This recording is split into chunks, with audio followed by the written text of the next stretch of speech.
Olá, eu sou Andréa Pazzo, sou juíza do trabalho do TRT da 12ª Região e estou participando do projeto Reforma Trabalhista em Minutos, uma iniciativa da Escola Judicial do nosso TRT. Hoje vou falar dos artigos 614 e 620 da CLT. O artigo 614 estabelece as formalidades para o início da vigência dos acordos e convenções coletivas. Considerando que os instrumentos são contratos e pela regra geral de informalidade, em tese, é suficiente que as partes assinem validamente os referidos documentos para que eles tenham validade. No entanto, e principalmente perante terceiros, o registro no Ministério do Trabalho se faz importante para dar a eles a publicidade necessária. O ato de registro, no entanto, é administrativo, não se admitindo a recusa do registro por questões de mérito ou cláusulas propriamente ditas. O parágrafo 3º do artigo foi alterado pela reforma, para prever que não será permitido estipular duração de convenção coletiva ou acordo coletivo de trabalho superior a 2 anos, sendo vedada a sua ultratividade.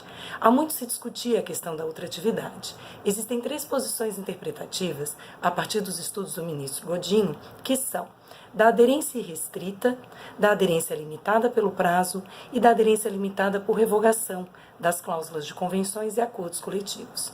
A aderência irrestrita, ou seja, a incorporação definitiva das cláusulas das convenções e acordos aos contratos individuais de trabalho, embora tenha um eco na doutrina, contraria o próprio objetivo da norma, já que esvazia as novas e futuras negociações.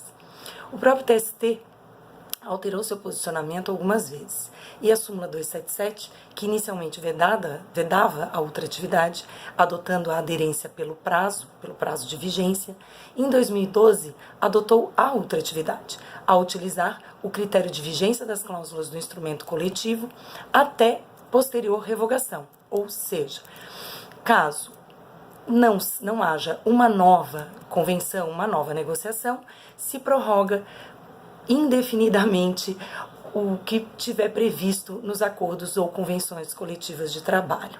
Manteriam-se assim vigentes as condições estipuladas sem limbo jurídico. Embora juridicamente o critério faça sentido, atualmente, agora, se entende que, efetivamente, só se mantém vigentes as cláusulas, as condições, durante o período de vigência da convenção ou do acordo coletivo. Trata-se de um retrocesso aos trabalhadores, é verdade, porque não haverá mais incorporação. Mas algumas cláusulas que têm determinadas características vão ser incorporadas. Então, por exemplo, concedido um aumento de salário pela norma coletiva, encerrada sua vigência, o salário naturalmente não retorna ao valor anterior.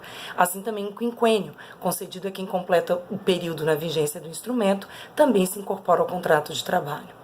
Apesar de críticas à nova redação do parágrafo 3º, nada mais é do que uma opção do legislador, tanto que a própria jurisprudência vinha alternando o entendimento e assim se fixa um posicionamento definitivo por norma legal, vindo cobrir uma lacuna que estava sendo preenchida com muitas oscilações, e isso sim trazia insegurança jurídica. O artigo 620 estabelece que os acordos coletivos prevalecerão sempre sobre as convenções coletivas. O contrário da redação anterior, de que a convenção prevaleceria, salvo se o acordo fosse mais benéfico. Bom, acordo coletivo e convenção coletiva têm a mesma natureza jurídica e, em tese, estão no mesmo posto na hierarquia das normas jurídicas. Sua diferença, como já se falou no artigo 611-A, está no fato de que a convenção é celebrada entre sindicatos e o acordo entre sindicatos de trabalhadores e a empresa diretamente. Teoricamente, portanto, não se trata apenas de uma questão de serem cláusulas mais ou menos benéficas, e sim mais específicas. Por isso a ideia de se prevalecer o acordo pelo chamado critério da especialidade. Acontece que se mantém vivo o princípio da proteção, pela regra da norma mais favorável no caso. A nova redação do artigo 620 parece ignorar tal regra, que certamente será alvo de discussões nos tribunais. Não bastasse tal situação, também é difícil determinar qual dos dois instrumentos é o mais benéfico. Para isso, existem as teorias da acumulação e do conglobamento. Pela primeira, seria fracionado o conteúdo de cada diploma e retirado o que fosse melhor em cada um, formando um terceiro instrumento, o que está longe de corresponder à vontade das partes na negociação. A negociação coletiva implica situações também de renúncia, admitidas inclusive pela Constituição Federal. No caso da teoria do conglobamento, busca-se encontrar o melhor dos dois instrumentos no seu conjunto. Isso inclusive, deverá levar em conta a situação dos trabalhadores em geral e na empresa em particular.